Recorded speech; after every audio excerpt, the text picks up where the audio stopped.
on the bottom right, it's a blue Terran Shenanigans. Yeah. Yes, sir. So, Mr. XtinC, what do you think? What are we gonna get here in Simulacrum? As you can see here,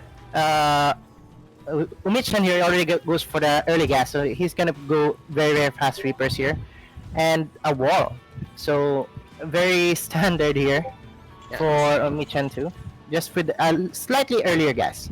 Yeah, so he's gonna go for the early gas, sacrificing a few minutes just to make sure he has the gas intake in check at the very start. Reaper gonna be good for the opening, but in the meantime, there we go already.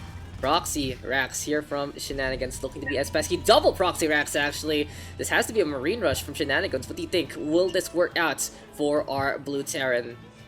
Marine Rush and TVT is slightly rare. Mostly it's Reaper Rush, but let's see. Look at this. So he's going for two refineries actually. So this might not just be Reapers though. Can be Marauders into the future. But Mr. Kent making a good point, because look at that rally point, guys. That Reaper gonna be looking to come on into the fronts, as we already see umichan is looking to set up that wall. Very good points. The Marines gonna really have a struggle to try and climb that one up, and of course umichan can make his own Marines in behind in that sense. But yes, Shenanigans right now, 2 racks ready to go, and here comes the production on both sides. It's gonna be the Reapers, the SCV trying to get the snipe on, very vulnerable in this spot. I don't think he realizes it's a proxy racks yet. He needs another barracks here, or else he's gonna be overwhelmed with Reapers. And here comes the first Reaper here from Shenanigans. Yeah, going for the damage already. The Reapers dueling. Cluster Bomb gonna get a little more damage going, and there you go. The Reaper of Red in the red, trying to get on out. Pulled though immediately from umichan. It seems like Reaper. Yeah, he needs to save that Reaper, and you know, every single time you see SCVs pulled by a Reaper, that's pretty much job done already. That's the whole point of the Reaper in the first place, but now 2 of them coming the way of umichan. Shenanigans really playing to his namesake in behind, trying to get the shots on, and that is going to be one SCV going down. SCV's pulled yet again. The Reaper going for the chase, and can umichan survive with his own Reaper? No, it will go down, and this is very dangerous right now for our Red Terran. He needs to get this factory done. If he gets some Hellions, he might be able to defend. But as of right now, I think 3 Reapers massacring these SCVs. Pistols are just abound. Akimbo truly is the way of the game in this point. And again, onto the Orbit Command right now. Forces the lift off, and Shenanigans really understanding how to play things out. Getting as much damage done, forcing the relocate here for umichan. In the meantime, he does have that bunker set up, but unfortunately doesn't have anyone on the inside except that one Reaper. And now with the numbers advantage, is going to be Shenanigans breaking down that supply depot, getting the pot shots going. Should he go for the chase onto the SCVs, or will he take care of this barracks first?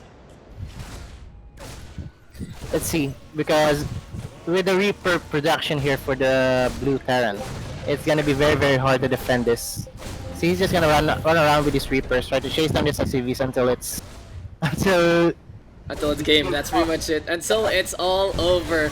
But yeah, the Marine immediately massacred. It comes out ready for action and turned inside out. Greenhorn going down. The SCVs really crowding around the factory, and umichan making no money in behind. Let's see the macro though here for Shenanigans. He already has the setup 1-1-1, so he is really future-proofing in the first place. But hey, Reapers are working for him.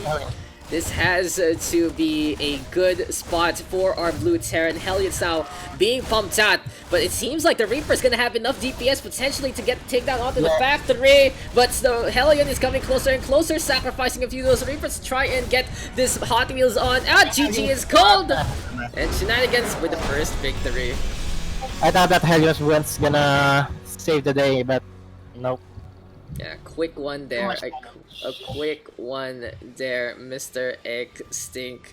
And there you go, guys. That was game number 1 between Shenanigans and umichan. It seems like Shenanigans gonna take that first victory with the Reaper Rush. What do you think about that, Mr. XtinC? What was that all about? It's one thing I have to say is one of the classic TVT match. They're going for the Reaper Rush. It's very classic. Absolutely. What could umichan actually have done better there to try and defend that one? He didn't scout the 2 racks proxy, so over there that's already a disadvantage. If he could have gotten the factory earlier, he might be able to get some few Hellions out and try to and defend that push. Yeah, and it really goes to show Shenanigans having that league advantage from Diamond versus Gold. But there you go, guys. First map already taken here by Mr. Shenanigans. Only gonna need one more to move on over to the second round. And at the same time, guys, things are going on in the basically in the Discord. We're having our matches for round 2 happening simultaneously, so we're allowing these players to play on and trusting them to report their scores accordingly. Nightshade gonna be next here into this upcoming match, and it's gonna be very, very interesting. I'm very, very excited to have this one. And yeah, we're just gonna be making sure that everything is fine and dandy into the lobby. So I like how StarCraft just allows us all to be in a party and just like, hey, bring me to the lobby. We're here. We're now. It's very simple because it's also a good way since unlike other Blizzard games like Pretend Overwatch, you stay in the lobby and you can change the map and stuff like that. Here it's once you're done with the game, you basically get kicked out of the lobby, so you have to go again, and being in a party makes it so easy to fix things up. But yes, guys, this is still Shenanigans versus umichan coming our way. We are waiting on game number 2. Wrong map. Wrong map. Yeah, so We're supposed to Nightshade. we're supposed to go to Nightshade, so we'll just fix things up and we'll be right back.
So welcome back, guys, and we are getting into our game number 2. It's gonna be Nightshade next here in our best of 3. It really goes to show the inexperience there of umichan. He's trying his best. He's really trying to find a way to get a win there on Simulacrum, but it was very, very dire straits. It really didn't look like he had a chance, but he still went for it. He still tried.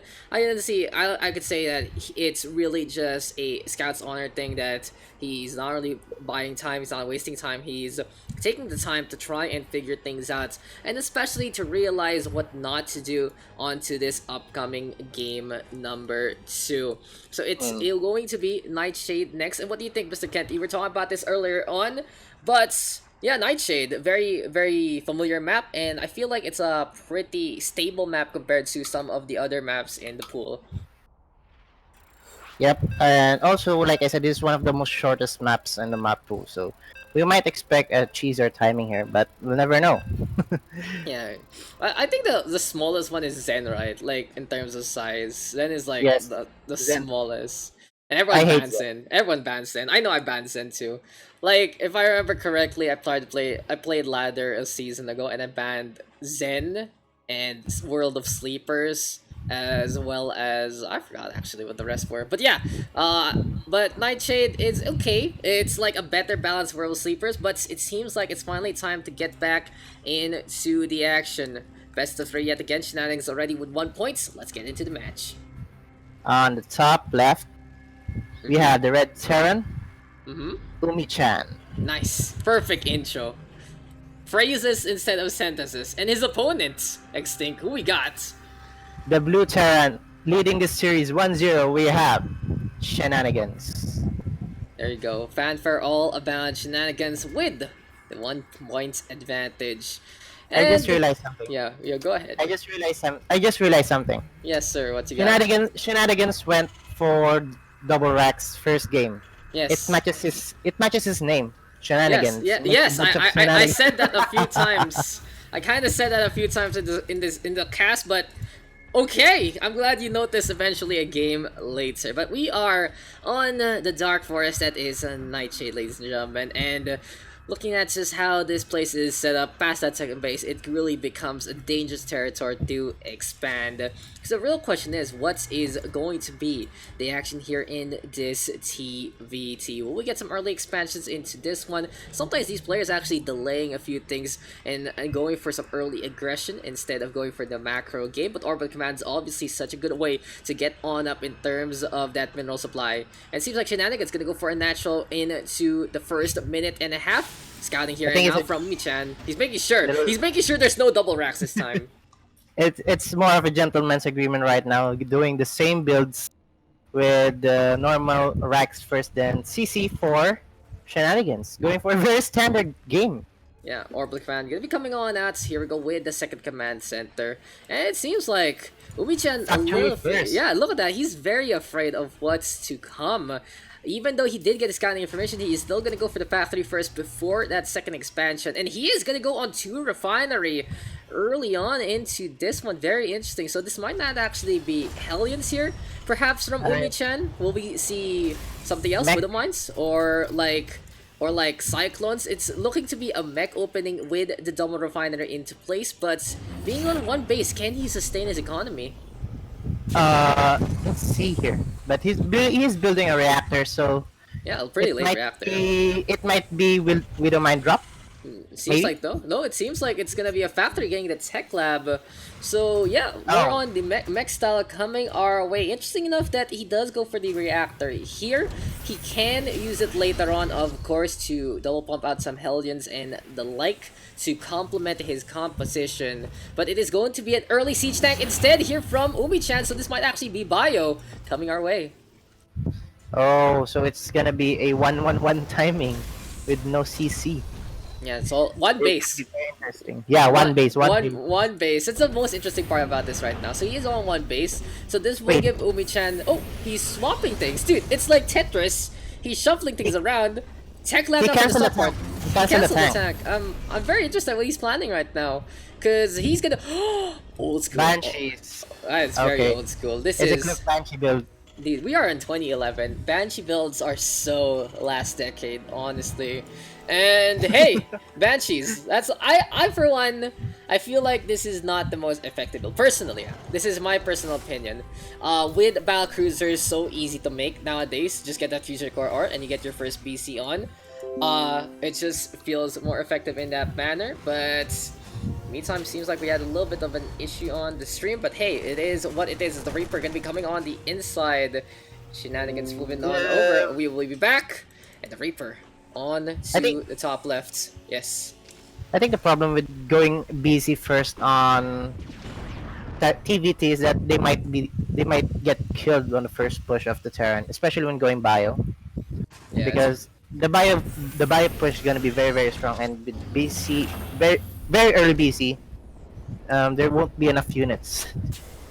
yeah, slight hiccup there. Very interesting. Like we. Oh, Oh, hello. There you go. Very scary. Like, so, I have a question for you, XtinC, as we are trying to get into this game. How's your internet nowadays? Like, what's been happening at home for you?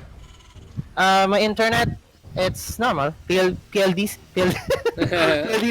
it's Oh scary. my goodness. The cyclone pick up the Banshee there. Oh, yeah. So, Yeah, have he you did. caught it? Yeah, no, I didn't Yeah. really, but hey, he got him. He fucking got him, that's for sure. That And, means that the yes. turn here is getting a very good lead with an early expand. Yeah, the early expand is going pretty high up, honestly. And now finally, Umichan gonna get his own second base coming our way. In the meantime, he does have Over the Mind out in front. But both sides just having a little bit of a standoff. And Shenanigans is happy to basically tech on up as much as possible. He's focusing on the macro game right now. Very, very different from game number 1. What do you think is the reason he went for more of a basey approach? I think he expected that he Umichan here will do something cheesy against him because after that first cheese on game one, well, the most standard thing that you might think of is that your opponent might cheese you too. So That I think it's much better to go for a very defensive approach because that once you defended a cheese, you're most likely to be ahead, very very ahead. That's very true because the cheese is basically a opening that puts you in such a vulnerable spot, especially with your buildings or your build orders in such a wonky manner. But hey, here we go with a few upgrades coming our way. Combat shield already here and now for Shenanigans. In the meantime, Umichan with the 1-1. earlier step back, and we are gonna see the +1 upgrades for Shenanigans as well. So it seems like both sides are gonna be playing the bio into this one. Siege tanks are abound, double pumping out Vikings this time actually here for Shenanigans, looking to assassinate a few of those medevacs up in the air. And looking at that tab already, you can see the difference. Shenanigans ahead in that work account, making a lot more money and able to supply more of his army with the funds that they need. That's 48 versus 36. There's almost 12 army difference. That's huge. That's pretty huge there. And with bio build, he might snowball real quick, especially with doing a 1-1 push, I think. Yeah, and there you go, guys. We just adjusted Mr. Kent's mic there. Let me do that for y'all. As here comes more and more of these Vikings. So, what do you think? Why is Shenanigans waiting in behind? Is this gonna be a basic 200-200 all attack army move, or is he just waiting for Umichan to strike first? He knows that he got a really good lead, especially with the pickoff onto the Banshee, preventing any of those shenanigans per se. Hehehe. But Marines got Yep. get loaded into the medivac. Yeah. He just waited for the 1-1 to finish. I think he's gonna attack right now, supposedly. go. Yep, he's gonna There you move go. it. Good call, After good 1-1. call. So, Umishan here needs to set up his tanks pretty good, like spread out to defend this because this is gonna be hurt really hard. Yeah, it's gonna be absolutely painful, and Shenanigans might not expect if Umichan is set up on that natural, but oh, Umichan gonna go on the low ground, and this will allow Shenanigans the sidelines that he needs. Action gonna be coming our way, and here comes the Thunder. The Marines out in front. Here we go with the step back already. Vikings going for the hits, but in fact is gonna go down. Siege on in right here right now, and the Raven putting in some work. Good micro. 1-1 Marines are good. 1-1 is so Dude, 1-1 Marines win games, okay? Like, you can finish campaign with only Marines, and when you have a spot of trouble, you beat them 1-1. But the siege tank just blowing everything up in the front. But still, Shenanigans creeping on forward. The Ravens as well as the Vikings looking to make it in position. Odds of Terror set on up, and it's looking really dire here for Umichan. He lost there's a not lot. enough bio. It's a There's loss. not enough bio for the blue here.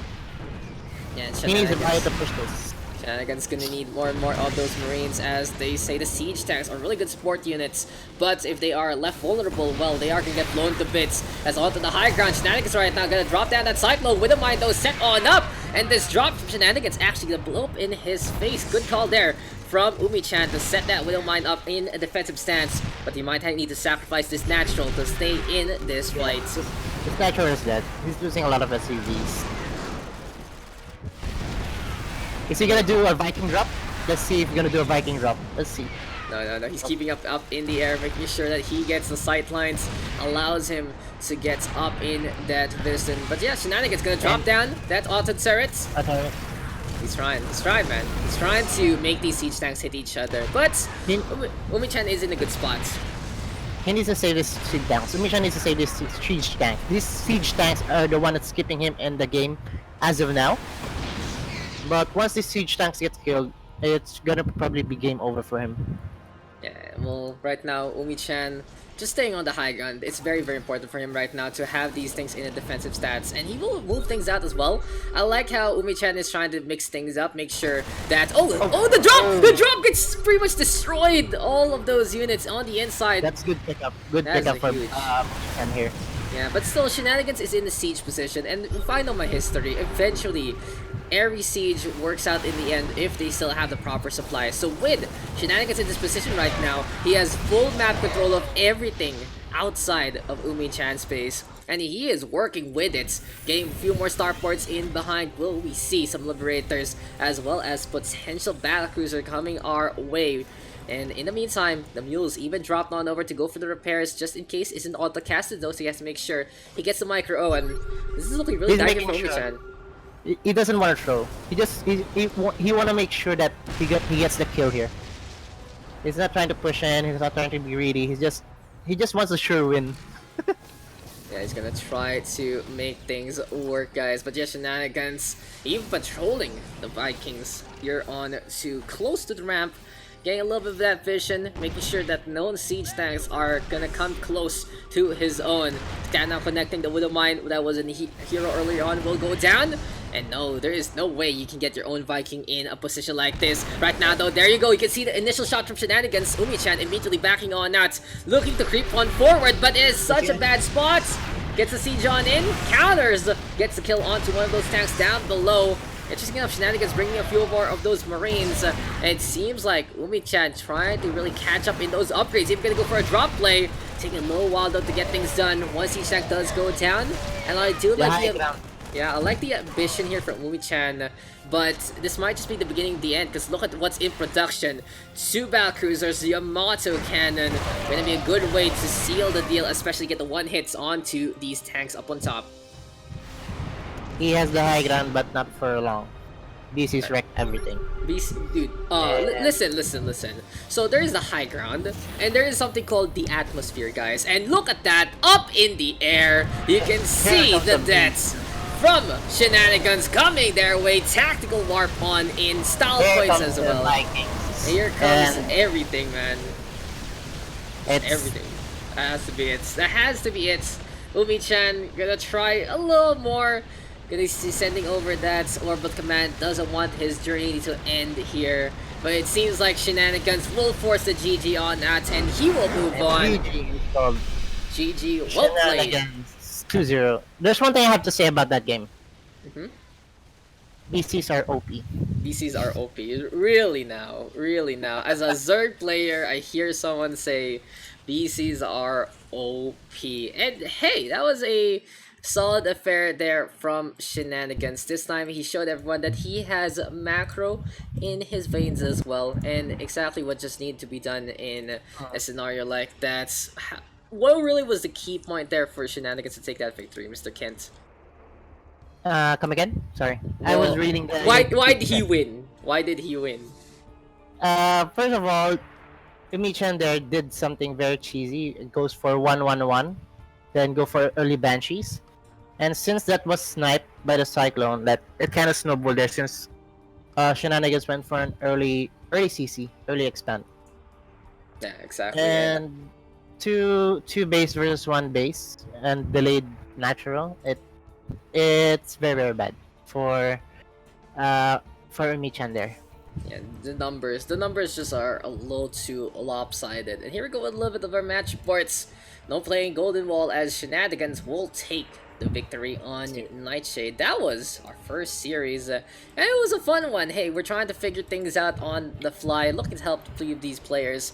And kudos for umichan for really trying to endeavor into this tournament. Good job on him trying to really play against Shenanigans, but you can really see the difference in terms of that skill level, and Shenanigans, well deserved, moves on to round number 2, which is happening right now, and he will face off, if I remember correctly, it is going to be L, his opponent.